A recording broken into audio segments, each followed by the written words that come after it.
America అధ్యక్షుడు Trump H-1B వీసాల కట్టడికి మరో కీలక నిర్ణయం తీసుకున్నారు. ప్రస్తుతం ఉన్న ర్యాండమ్ లాటరీ విధానానికి స్వస్తి పలకనున్నట్టు ప్రకటించారు. ట్రంప్ ఆదేశాలతో అధిక నైపుణ్యాలు, ఎక్కువ వేతనాలు ఉన్న వ్యక్తులకే వీసాల జారీలో ప్రాధాన్యం ఇవ్వనున్నట్టు తెలిపింది Department of Homeland security.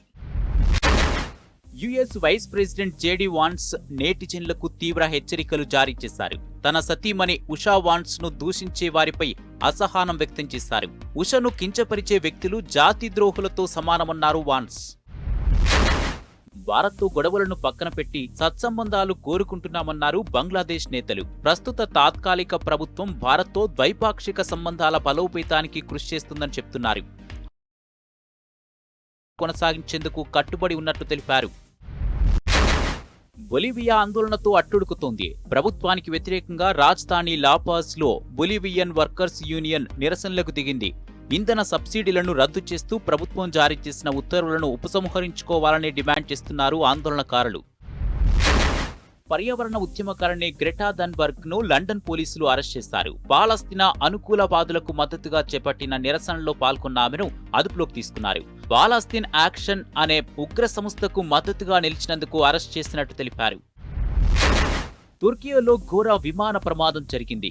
అంకారాలో Falcon 50 విమానం కుప్పకూలింది. ఈ ఘటనలో లిబియా ఆర్మీ చీఫ్ అలీ సహా 8 మంది మృతి చెందారు. సైన్యాధ్యక్షుడి మృతిని లిబియా ప్రధాని అబ్దుల్ హమీద్ ధృవీకరించారు. అయితే రన్వే పై నుంచి టేకాఫ్ అయిన కొద్దిసేపటికే ప్రమాదం జరిగినట్టు తెలిపారు అధికారులు. బ్రిటిష్ కమేడియన్ రసెల్ బ్రాండ్ మరిన్ని చిక్కుల్లో పడ్డారు. ఇప్పటికే అత్యాచారం కేసు చేశారు బ్రిటన్ పోలీసులు.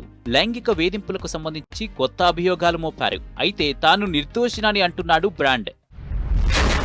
పాకిస్తాన్ ప్రభుత్వ రంగ విమానయాన సంస్థ PIA ప్రైవేటు పరమైంది. ఆర్థిక నష్టాల్లో ఉన్న పాకిస్తాన్ ఇంటర్నేషనల్ ఎయిర్పోర్ట్ ను అరీఫ్ అబీబ్ గ్రూప్ సొంతం చేసుకుంది.